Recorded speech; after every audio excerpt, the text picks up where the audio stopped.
What's up, everybody? Welcome back to another Pitching Ninjas Top 5 Filthiest Pitches of the Day. As always, we're going to start with the honorable mentions. First, I have Pete Fairbanks for this filth. Next, McKenzie Gore for his curveballs. He had 9 Ks in 5 innings, pulling off a Dolly Parton.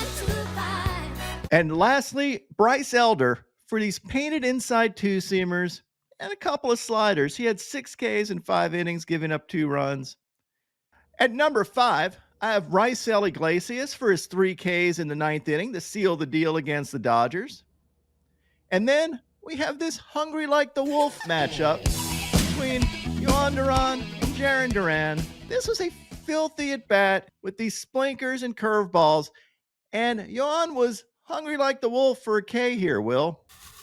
He was. Do you think Jhoan was just swinging out of reflex? He was trying to hit this ball to Rio, Ninja. We do need Jose Rio, former Reds pitcher, to come out here and just complete the cycle. At number 4, Cade Smith for this filthy splitter. At number 3, my man Lance McCullers, friend of the show. He's been out of baseball for 3 years with a flexor pronator issue, among other things. He had 4 Ks in 3 2/3 scoreless innings and looked like the Lance McCullers we all know and love. He had these changeups that were filthy and these knuckle curves that were devastating.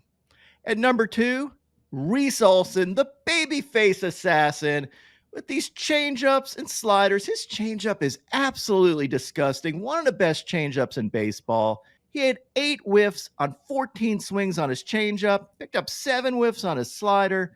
Here's an overlay of his fastball and changeup, and you can see how much that changeup drops out of the plane of that fastball.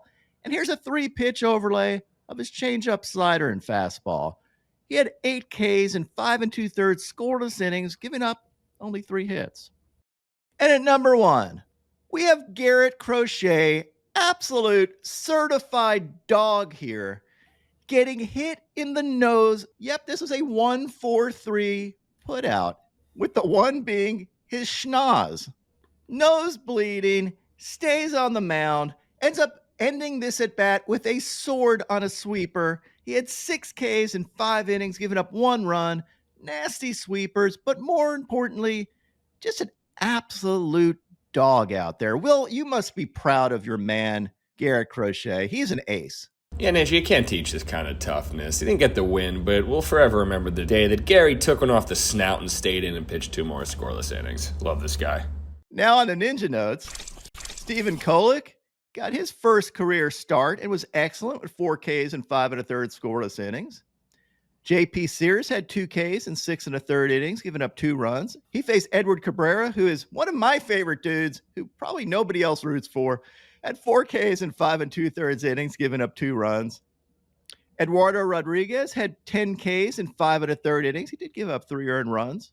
Freddie Peralta was excellent with 7 Ks in 6 scoreless innings. Don't look now, but his ERA is 2.18. I feel like nobody's talking about Freddie Peralta except us. We are. He faced Shota Imanaga, who had 4 Ks in 5 2/3 innings, giving up 2 runs, and had to leave the game with a hamstring strain. Second consecutive game leaving the game with some lower body stuff. This one was actually a little more serious.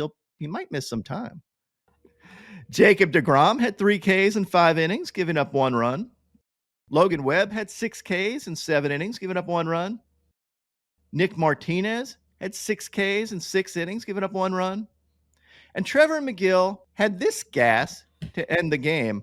Also paired up his mechanics with his brother Tyler. They really don't throw all that much alike. Trevor McGill has this weird lean back in his windup that I feel is really deceptive because he's going one way and throwing the other way. But here's a matchup of the 2 brothers. And lastly, Liam Doyle, another certified madman dog, just like Garrett Crochet, both of them Tennessee Volunteers. Oh, Liam here got ejected. Is this too much, or is this a guy you want on your team? Well, what do you think? I think you would. Will has some issues with Liam. I kind of like to bitch slap him, but, he might also be good on the squad. I mean, he's a good pitcher, so who knows? I love my crazy-ass pitchers, and he definitely is the man right now in college as far as crazy-ass madman pitchers, and is likely a first-round pick. Do you want him on your team? Let me know in the comments. Ninja, we're starting things off today in the hitting section of the program with Austin Riley, who had a double dose of dual RBI dingers to defeat the Dodgers down in Atlanta. Both jacks were over 400 feet, and Austin had more ribeye steaks than the Dodgers had runs, so he just single-handedly won on the game. But Ninja, the dong of the day, or dongs of the day, come from Baltimore. And Ninja, I hope nobody drove because the homer hose got absolutely abused yesterday. 10 solo shots and a 2-run homer, 7 for the Royals, 4 for the Orioles. And Ninja, I guess we'll give it to Maikel Garcia because he had 2 of them in the win, but India got one in there, Witt Jr., Pasquantino, Maley, Massey, then Jackson Holiday had his first dual dinger game. Mullins got one. O'Hearn got in the action. Just not a great day for pitching, Ninja, but 11 homers, only 17 runs scored, so it wasn't an absolute shriveling. But Ninja, it's your collective dong of the day. I turned off that game. I couldn't take it anymore. That is not a game I want to watch. It's a horror film for pitching, Ninja. And now my pitching ninja moment of Zen. I'm pretty sure Keith Hernandez thinks that a drag bunt is something where you dress up in women's clothes. This is shades of Bud Harrelson, who was a terrific, I know you're not supposed to say it, but they call it a different term, but in our day it was a drag bunt. My picks of the day today are a 3-leg parlay. I'm going to take Bryce Miller for 5 Ks or more, then take AJ Smith-Shawver for 5 Ks or more, and top it off with Ryan Nelson for 4 Ks or more. What would your picks of the day be?